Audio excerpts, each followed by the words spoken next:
What improvements did you see as a result of having this sort of support in your business or more available to the business and the leadership team?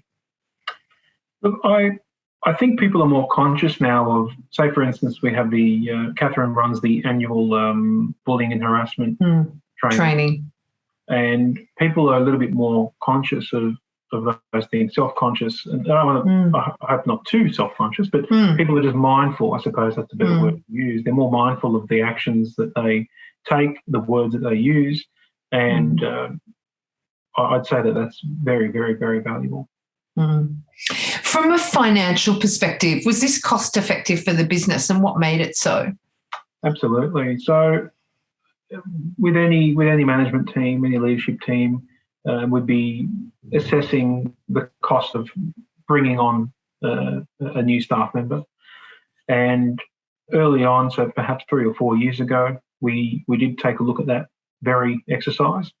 So by assessing the cost of bringing on a relatively senior HR person, or perhaps someone who was in the intermediate level, we did assess the salary expectations there.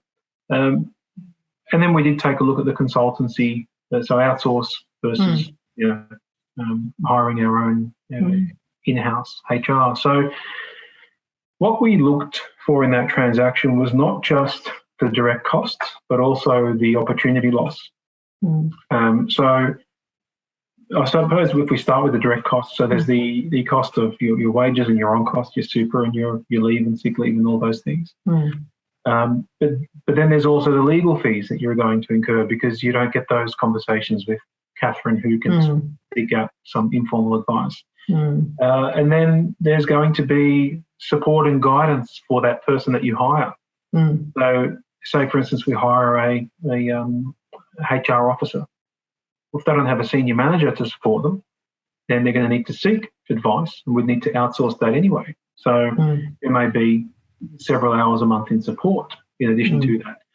So I suppose it's naive for us to just say, oh, look, well, we could just go and hire one person and they'll be able to achieve these tasks. But there are all those direct costs which I just referred to, but then there's the opportunity loss. And the opportunity loss I'm referring to is the knowledge that you would gain from having a more senior person provide that advice, the ability to seek out the solicitor's opinion from time to time, or the ability to collaborate with other people of a like mind. So again, if you have a HR matter pop up and your HR officer looks at that problem and wants to assess that from various perspectives, they're obviously going to put on their hat, the HR hat, and come up with an opinion. But often when you've got 2 or 3 people, or even just 2 people sitting down and having a look at a matter, they might look at it from another perspective. And again, that's where I'm seeing the opportunity loss by having somebody like Catherine, who has the support of yourself, David, or any of the other members of your team, Micah. She's bringing 5 or 6 opinions to the table, not just the one. And that's the opportunity that we would be foregoing if we hire one person.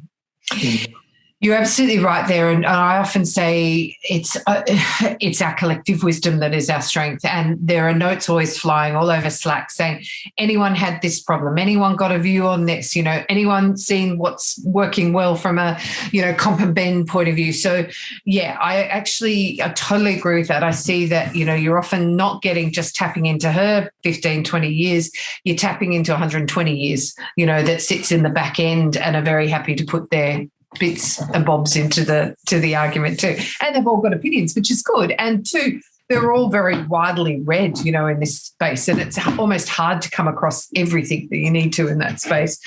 So it's about getting diverse thinking. So that's great.